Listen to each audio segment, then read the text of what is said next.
దశరథ మహారాజు గారు పిల్లని చూసి చాలా బాగుంది అనలేదు. పిల్లని చూసి చాలా బాగుందని మామగారు అనకూడదు. ఆయన ఎవరు? పిల్ల అందచందాలు ఆయనకి ఎందుకు? పిల్ల యోగ్యత అంతే ఆయనకి కావలసింది. పిల్ల అందంగా ఉందనవలసిన వాడెవరు? కొడుకు. నువ్వు కోడల్ని కూతురులా చూడవలసిన వాడివి. పిల్ల బాగుందో బాగులేదో నీకెందుకు? పిల్ల సంస్కారం మంచిదిరా, కుటుంబం మంచిదిరా, పిల్ల మనస్సు మంచిదిరా, అది నువ్వు పెద్దవాడిగా లెక్క కట్టవలసింది. ఇక పిల్లల్ని నువ్వు ఇష్టపడతావా? చేసుకో. ఒరే, ఇన్ని ఉన్నాయి కానీ ప్రధానమైన ప్రతిబంధకం ఒకటి ఉంది. దానివల్ల నువ్వు ఆమెతో కలిసి సంసారం చేస్తే సుఖపడవు. అందుకని వద్దులే.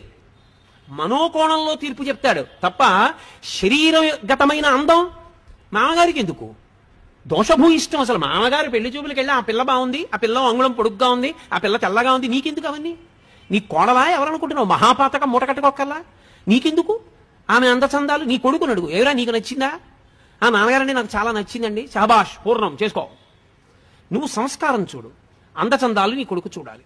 నువ్వు చూడకూడదు. నువ్వు చేసిన కొడుకు దగ్గరికి వెళ్ళి అమ్మాయి చాలా బాగుందిరా అంటావా? గడ్డి తినడానికి నీ వయసు దేనికి? అది అందుకోసం కాదు. మామగారు ఎవడు ఎలా ఉండాలో నేర్పింది శాస్త్రం.